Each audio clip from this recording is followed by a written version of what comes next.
नमस्कार, फिर पैसा बोलता है में आपका स्वागत है। कल मार्केट बड़ा गिरावट आई थी, बहुत बड़ा संख्या नंबर से गिरा। ब्रॉड मार्केट भी गिरी, लगभग 200 पॉइंट के ऊपर से मार्केट गिरी थी। आज मार्केट 80 पॉइंट ऊपर खोली, लेकिन 140 पॉइंट तक ऊपर गई। उधर से डबक फॉल हुई, 70 पॉइंट नीचे आई, उसके बाद 70 पॉइंट ऊपर आई और नीचे ऊपर जा रही है।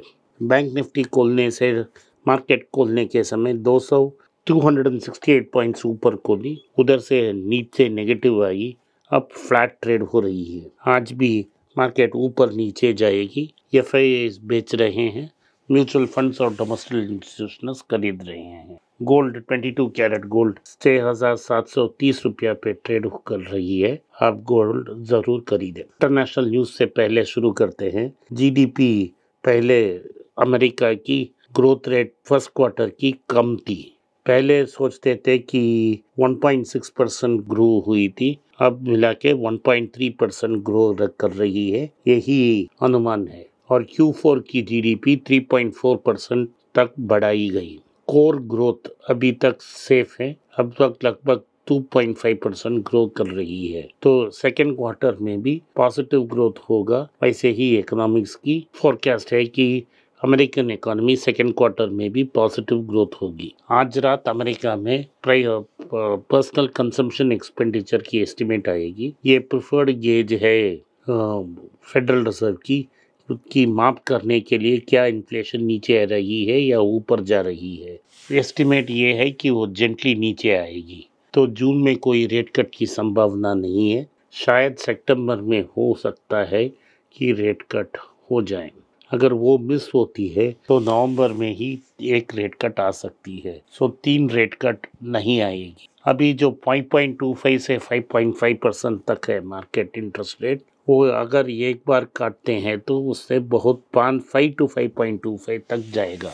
वो मार्केट में असर रहेगा, लेकिन स्टॉक मार्केट में असर रहेगा, लेकिन ये बॉन्ड मार्केट या इकोनॉमी का कुछ बड़ा इम्पैक्ट नहीं करेगा। तो इसके से साफ है इस बार भी इस साल भी रिसेशन नहीं आएगी अमेरिका में। अगर कुछ ड्रामेटिकली चेंज नहीं हुआ तो इन्फ्लेशन नहीं आने वाली है। कल रात डोनाल्ड ट्रंप को कन्विक्ट कर दिया गया है 34 फेलिनी चार्जेस में, लेकिन अमेरिका की रूल के अनुसार वो इलेक्शन कंटेस्ट कर सकते हैं। यूएस जॉबलेसनेस की रेट थोड़ी ऊपर गई है और अभी तक रेस्ट्रिक्टिव पॉलिसीज के कारण थोड़ा बहुत बड़ा चेंज नहीं हुआ है। अनएम्प्लॉयमेंट बड़ी लेवल में ग्रो नहीं हो रही है। अभी भी अमेरिका में जॉब्स बहुत सारे मिल रहे हैं। जो नौकरी करना चाहते हैं उनको नौकरी जरूर मिल रही है। तो अगला सवाल ये है कि इंडेक्स क्यों इतना बड़ा उतना ऊपर है। इसका कारण ये है कि जो टेक स्टॉक्स हैं 5 टॉप 5, वो 30% ऑफ दी मार्केट को कमांड कर रहे हैं। अगर मार्केट 100 पॉइंट ऊपर गई है सो 33 पॉइंट्स एनवीडिया और 5 कंपनी के कारण हो रही है। ये इतना बढ़ावा इसीलिए मिल रहा है क्योंकि एनवीडिया में अभी 20% की रैली हो रही है। एनवीडिया के छोड़कर जो दूसरे कंपनियां हैं वो है माइक्रोसॉफ्ट, एप्पल, अल्फाबेट, अमेजॉन और मेटा प्लेटफॉर्म्स। इसके कारण मार्केट बहुत ऊपर है। ब्रॉड मार्केट तो अमेरिका में भी इतना बड़ा स्ट्रांग नहीं है। तो ये पहली बार है .com क्रैश के बाद कि top 6 companies 30% of the index को डोमिनेट कर रही है। भारत में न्यूज़ है कि एनएसई ने एक ईवी इंडेक्स लॉन्च किया है, इलेक्ट्रिक व्हीकल इंडेक्स। ये तो सरासर बेमानी है क्योंकि ऐसा कोई कंपनी लिस्टेड नहीं है। वो सिर्फ ईवी में कॉन्सेंट्रेट कर रही हैं। टाटा का सिर्फ 10% से कम सेल्स ईवी से आ रही हैं। वो सबसे बड़ा ईवी प्लेयर है। टीवीएस मोटर्स, बजाज के पास ईवी में प्रेजेंस है। हीरो मोटर्स में भी ईवी में प्रेजेंस है। अशोक लेलैंड में थोड़ा बहुत प्रेजेंस है। ये सब कंपनियां ऑटो इंडेक्स में हैं। उसी के उठा के एक नया इंडेक्स में डालने का कोई मतलब नहीं है। इसके कारण इसको सिर्फ शो के लिए और पब्लिसिटी के लिए किया जा रहा है, तो इसे आप सीरियसली मत लें। हमें सीरियसली जब लेना है जब 4-5 कार कंपनियां ईवी मार्केट के लिए कम्पीट कर रहे हैं और वो सारे कंपनियां भारत में लिस्टेड हों। तो ये मई 30 कल से अनाउंसमेंट हुई है। इसका बेस ईयर मार्च 2018 होगा और इसको जल्दी से लॉन्च किया जाएगा। भारत में गोल्ड ईटीएफ में जो एसेट अंडर मैनेजमेंट है उसमें बड़ा इजाफा हुआ है। मैंने कल बताया था कि ग्लोबली जो इंडेक्स हैं उसमें से फंड्स से पैसा बाहर जा रहा है और वो फंड्स गोल्ड को बेच रहे हैं, लेकिन भारत में उसका एग्जैक्ट ऑपोजिट हो रहा है कि गोल्ड ईटीएफ में लोग पैसा डाल रहे हैं। जो 4,930 करोड़ रुपया था 2019 में, आज बढ़कर 32,779 करोड़ तक पहुंच गई है। जो फोलियोज हैं वो 3,27,515 फोलियो से लेके अभी 51,83,711 फोलियोज हो चुके हैं।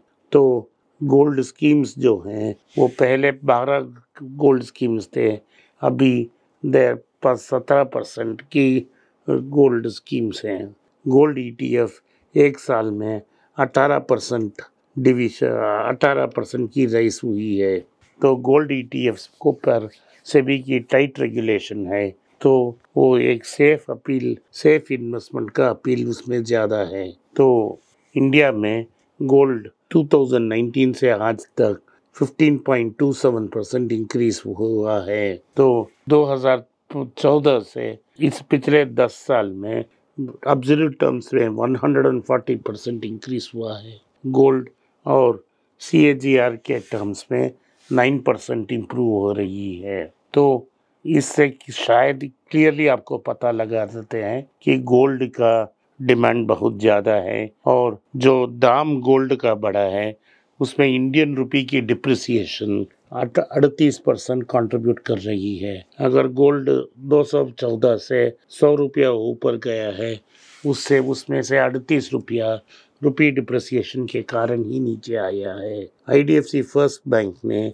प्रेफरेंशियल इश्यू का अप्रूवल दे दी, जहां से वो 3,200 करोड़ की पैसा मार्केट में प्रेफरेंशियली इश्यू करेंगे और इंस्टीट्यूशनल इन्वेस्टर्स 80 रुपया के दाम में खरीदने वाले हैं। अगली न्यूज़ है मुथूट फिनकॉर्प का रिजल्ट आया। उसका प्रॉफिट फोर्थ क्वार्टर में 1056 करोड़ रहा, 17% ऊपर है। ईयर ऑन ईयर टोटल पर 17% इंक्रीज हुई है। साल का प्रॉफिट भी 17% ऊपर आई है, 4,050 करोड़। AUM तो 25% ग्रो हुई है, 79,069 करोड़ रुपया। तो इसमें तो साफ क्लियरली है कि गोल्ड लोन कंपनियां अच्छे परफॉर्म कर रही हैं। गोल्ड के दाम में इस पीरियड में 22% इम्प्रूव किए हैं और इसी कारण गोल्ड लोन कंपनी को अच्छा रिजल्ट मिल रही है। भारत की फार्मा इंडस्ट्री में एक न्यूज़ है कि भारत की फार्मा इंडस्ट्री में 31% ग्रोथ थी। इस बार $31 बिलियन की एक्सपोर्ट्स आए हैं, तो अगले साल भी अच्छा रहेगा फार्मा के लिए, इसीलिए हमने फार्मा स्टॉक्स को कंसिडर की है। जियो फाइनेंशियल ने एक बीटा ऐप लॉन्च किया है जहां UPI पेमेंट इंटरफेस और इंश्योरेंस खरीदने के फैसिलिटीज हैं। यही आज के लिए न्यूज़ है। आपने इस पॉडकास्ट को सुना, इसके लिए मैं आपका आभारी हूँ। हो सके तो इस वीडियो को लाइक कीजिए, चैनल को सब्सक्राइब कीजिए, बेल नोटिफिकेशन दबाएं। इस वीडियो को अपने दोस्त और रिश्तेदार के पास भेजें और उनको देखने की आग्रह करें। नमस्कार, धन्यवाद, जय हिंद।